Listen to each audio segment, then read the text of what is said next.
Israel के प्रधानमंत्री Benjamin Netanyahu ने एक नए हेक्सागन ऑफ अलायंसेस यानी 6 देशों के मजबूत गठबंधन का ऐलान किया है, जिसमें भारत को एक अहम जगह दी गई है।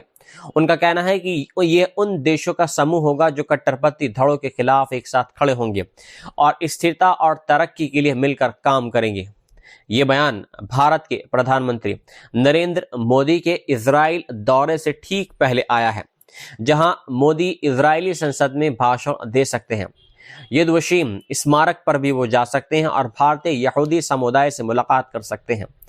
नेतन्याहू ने कहा है कि इजराइल, भारत, ग्रीस और साइप्रस के साथ कुछ अरब, अफ्रीकी और एशियाई देश मिलकर ऐसा ग्रुप बनाएंगे जो रेडिकल शिया और उभरते रेडिकल सुन्नी एक्सिस का मुकाबला करेगा।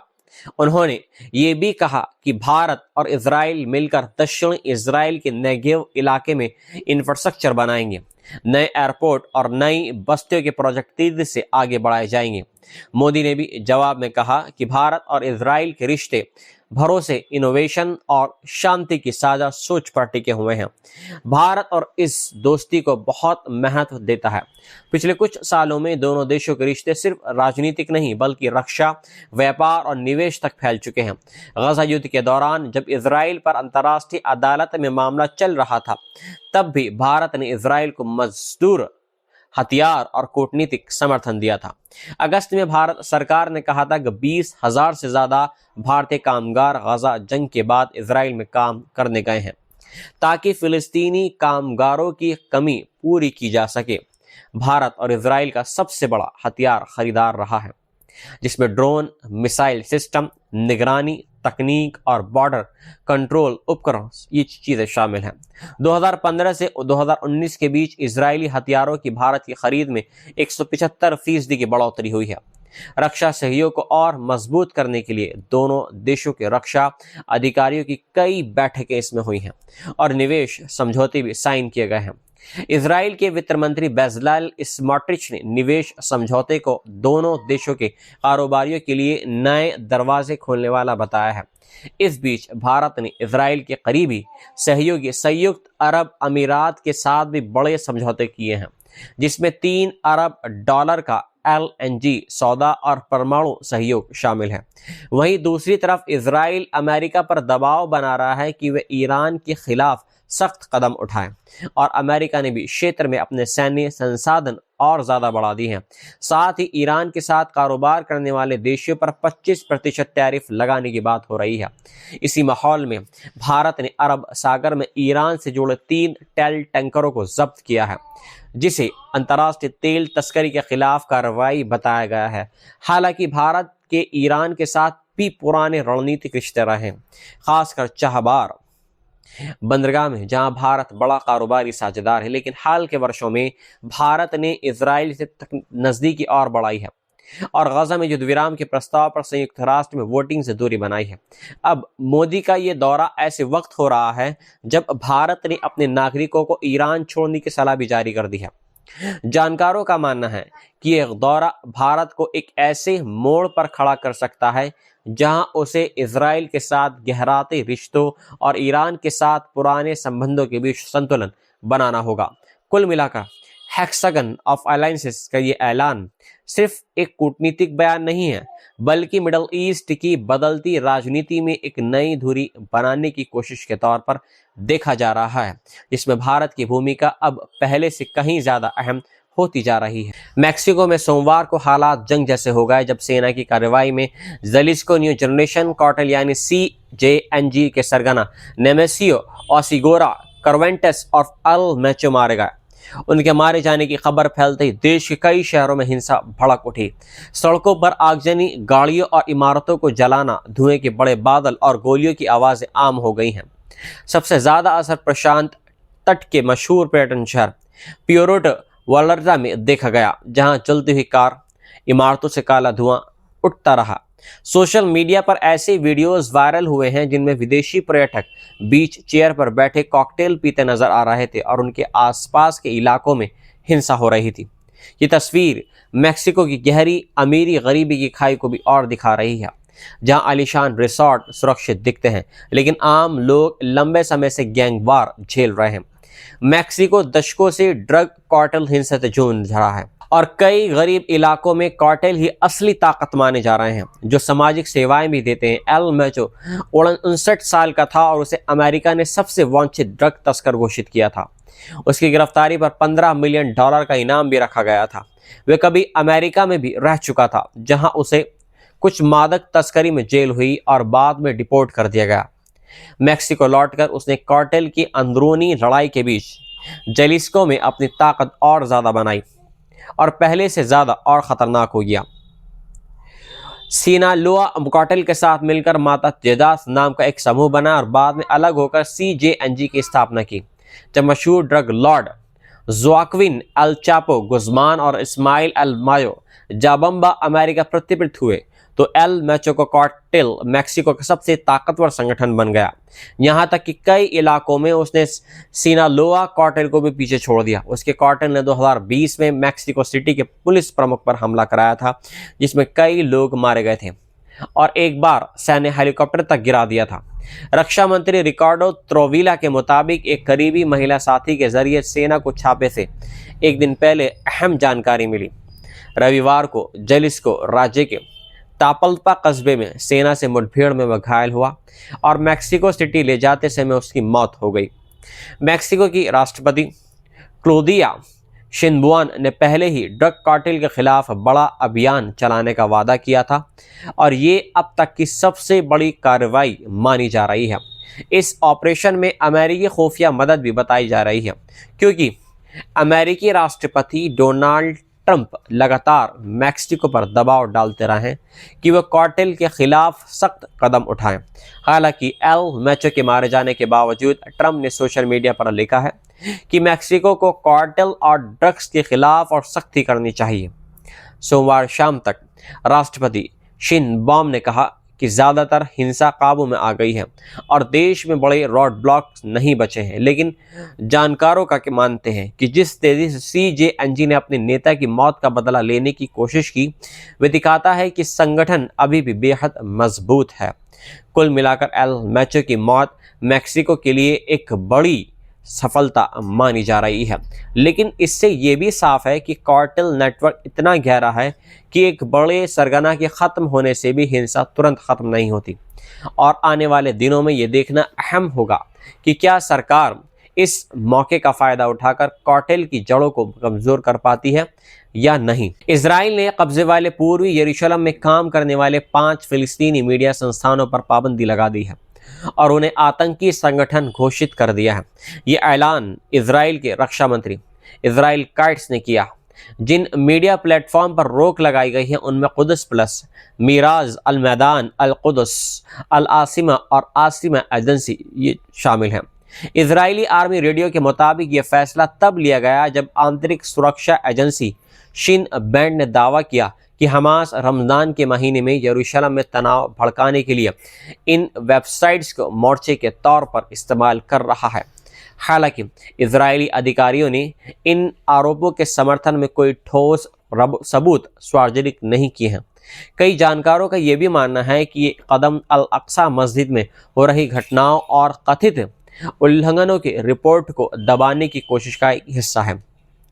अल अक्सा मस्जिद इस्लाम के सबसे पवित्र स्थलों में से एक है और फिलिस्तीनियों के लिए ये उनकी पहचान और आज़ादी की लड़ाई का एक प्रतीक है। यरूशलेम मामलों के जानकार अब्दुल्ला मरूफ ने कहा कि इसका मतलब यह है कि आने वाले दिनों में यरूशलेम अल अक्सा में कोई बड़ा कदम उठाया जा सकता है, इसलिए पहले से ही स्थानीय मीडिया की आवाज़ को खामोश किया जा रहा है। आसिमा एजेंसी ने कहा कि उसने अपने पत्रकारों और संवाददाताओं की सुरक्षा के लिए अस्थायी तौर पर अपनी गतिविधियां रोक दी हैं, लेकिन वे अपने रुख से पीछे नहीं हटे हैं और यरूशलेम और अक्सा उसके लिए हमेशा केंद्र में रहेंगे। इजरायली कानून के तहत जब किसी मीडिया प्लेटफॉर्म को आतंकी घोषित किया जाता है तो सरकार उसे बंद कर सकती है, इसका कंटेंट हटाया जा सकता है और उसकी डिजिटल गतिविधियां रोक दी जाती हैं। इसी फैसले से कुछ दिन पहले ही फिलिस्तीनी पत्रकार निसरीन सालेम अल अब्द को यरूशलेम में रिपोर्टिंग करते समय गिरफ्तार किया गया था, बाद में उन्हें रिहा कर दिया गया। लेकिन शर्त रखी गई कि वे 10 दिन घर में नज़रबंद रहेंगी, मोबाइल फ़ोन और सोशल मीडिया इस्तेमाल नहीं करेंगी और 180 दिन तक अल अक्सा मस्जिद में प्रवेश नहीं करेंगी। फ़िलिस्तीनी मीडिया फोरम ने इस फैसले की कड़ी निंदा करते हुए कहा है कि वे स्वतंत्र फ़िलिस्तीनी आवाज़ को दबाने और सच्चाई को दुनिया तक पहुंचने से रोकने की कोशिश है, और उनका कहना है कि ये प्रेस की आज़ादी और अभिव्यक्ति की स्वतंत्रता का खुला उल्लंघन है। पिछले हफ्ते रमज़ान की पहले जुमे की नमाज के दौरान भी इजरायली अधिकारियों ने हज़ारों फ़िलिस्तीनियों को अल अक्सा मस्जिद में दाखिल होने से रोक दिया था, जबकि उनके पास पहले से ही परमिट थे। 1967 में पूर्वी यरूशलेम पर कब्जे के बाद से इजराइल पर आरोप है कि उसने धीरे धीरे अल अक्सा के धार्मिक दर्जे को कमज़ोर किया है, जहां पहले इसे पूरी तरह इस्लामी स्थल के रूप में अंतर्राष्ट्रीय व्यवस्था के तहत माना जाता था। हाल के वर्षों में इजरायली सेटलर्स के छापे, इजरायली बलों की मौजूदगी और इस्लामिक वफ़ के अधिकारियों को प्रशासन से रोकने जैसी घटनाएं और ज़्यादा बढ़ी हैं। यहाँ तक कि पिछले हफ्ते अल अक्सा के इमाम को भी मस्जिद के जो आंगन है वहाँ से गिरफ्तार कर लिया गया था, जिसे फ़िलिस्तीनी पवित्र स्थल की बेअदबी मानता है। कुल मिलाकर मीडिया पर यह पाबंदी ऐसे समय में लगाई गई है जब रमज़ान चल रहा है और यरूशलेम पहले से ही बेहद संवेदनशील माहौल में है, जिससे आने वाले दिनों में और तनाव बढ़ने की आशंका जताई जा रही है। इराक के कुर्दिस्तान इलाके के एरबिल एयरपोर्ट पर इन दिनों हालात काफ़ी नाजुक माने जा रहे हैं, क्योंकि अमेरिका और ईरान के बीच बढ़ते तनाव का सीधा असर सब जगह दिखाई दे रहा है, यहाँ तक कि इराक में भी दिखाई दे रहा है। कुछ दिन पहले जब एक अमेरिकी सैन्य हेलीकॉप्टर एरबिल एयरपोर्ट पर उतरा तो एक बार फिर यह साफ हो गया कि यह जगह सिर्फ आम हवाई अड्डा नहीं है, बल्कि एक अहम सैन्य ठिकाना भी है। शहर की सड़कों पर भले ही पश्चिमी देशों के सैनिक कम दिखाई देते हों, लेकिन एरबिल एयरबेस के अंदर बड़ी संख्या में सैनिक तैनात हैं और हर रोज सैन्य हेलीकॉप्टर उड़ते नजर आ रहे हैं। ऐसे में अगर अमेरिका और ईरान के बीच टकराव बढ़ता है तो एरबिल एयरपोर्ट ईरान के निशाने पर आ सकता है। दरअसल 2018 से कुर्दिस्तान क्षेत्र खासकर एरबिल को ईरान और उसके समर्थक मिलिशिया समूहों की तरफ से ड्रोन, रॉकेट और बैलिस्टिक मिसाइल हमलों का सामना करना पड़ा है। पिछले साल जुलाई में तेल के कुओं पर हमलों के बीच एयरपोर्ट के ऊपर एक आत्मघाती ड्रोन को मार गिराया गया और 21 जनवरी को एक ड्रोन ने ईरान कुर्द विपक्षी पार्टी को भी निशाना बनाया, जिसमें कुर्द लड़ाके की मौत हो गई थी। स्थानीय जानकारों का कहना है कि कुर्दिस्तान क्षेत्र के पश्चिमी देशों खासकर अमेरिका से अच्छे रिश्ते हैं और यही वजह है कि अगर ईरान और अमेरिका या ईरान और इजराइल के बीच सीधी जंग छिड़ती है तो उसका असर कुर्दिस्तान पर भी पड़ सकता है। हाल के हफ्तों में अमेरिका ने मध्य पूर्व में करीब 100 air refuelling tanker, aircraft carrier समूह और लड़ाकू विमानों की तैनाती और ज़्यादा बढ़ा दी है। वहीं अमेरिकी राष्ट्रपति डोनाल्ड ट्रंप ने यह साफ कर दिया है कि अगर वॉशिंगटन और तेहरान के बीच फिर से शुरू होने वाली परमाणु बातचीत नाकाम होती है तो सैन्य कार्रवाई से इनकार नहीं किया जा सकता।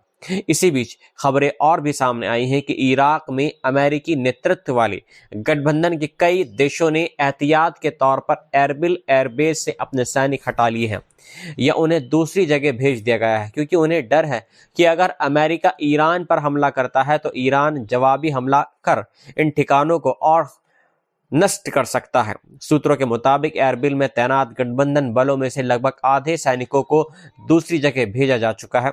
अमेरिकी और हंगरी के सैनिक अभी भी बड़े पैमाने पर वहां पर मौजूद हैं, लेकिन नॉर्वे, स्वीडन, इटली और फ्रांस के कई सैनिक जा चुके हैं। नॉर्वे और जर्मनी ने सार्वजनिक तौर पर माना है कि उन्होंने क्षेत्र में बढ़ते तनाव को देखते हुए अपने सैनिकों को दूसरी जगह तैनात कर दिया है। उनका कहना है कि उनके जवानों की सुरक्षा सबसे बड़ी प्रायोरिटी है। एक पूर्व अमेरिकी रक्षा अधिकारी ने कहा है कि जैसे ही एरबिल से सैनिकों की आवाजाही बढ़ती दिख रही है और बैरूत से गैर जरूरी कर्मचारियों को हटाया जा रहा है, इससे यह संकेत मिलता है कि अमेरिकी हमले की संभावना और ज्यादा हो गई है और बहुत कुछ जेनेवा में होने वाली परमाणु बैठक पर निर्भर करेगा।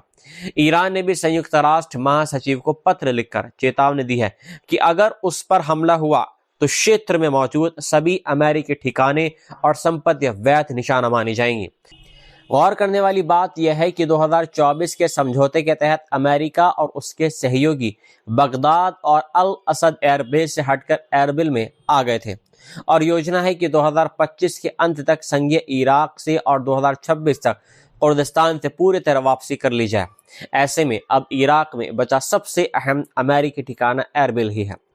यही कारण है कि ये और बड़ा निशाना बन सकता है। जानकारों का यह भी मानना है कि अगर ईरान एरबिल पर हमला करता है तो वह सिर्फ सैन्य जवाब नहीं होगा, बल्कि यह अमेरिका के स्थानीय साझेदारों को भी एक संदेश होगा कि अमेरिका के साथ खड़े होने की क्या कीमत हो सकती है। दूसरी तरफ अमेरिकी मीडिया रिपोर्टों में दावा किया गया है कि डोनाल्ड ट्रंप आने वाले दिनों में ईरान पर सीमित हमला करने की ओर झुक सकते हैं ताकि तेहरान पर दबाव बनाया जा सके। कुल मिलाकर हालात ऐसे मोड़ पर खड़े हैं जहां एक छोटी सी चिंगारी भी बड़े टकराव में बदल सकती है। एरबिल एयरपोर्ट अब सिर्फ एक हवाई अड्डा नहीं है, बल्कि अमेरिका और ईरान के बीच चल रहे तनाव की सीधी लाइन पर खड़ा है, एक अहम केंद्र बन चुका है। और अगर बातचीत नाकाम रहती है तो ये जगह आने वाले दिनों में बड़े टकराव का केंद्र बन सकती है।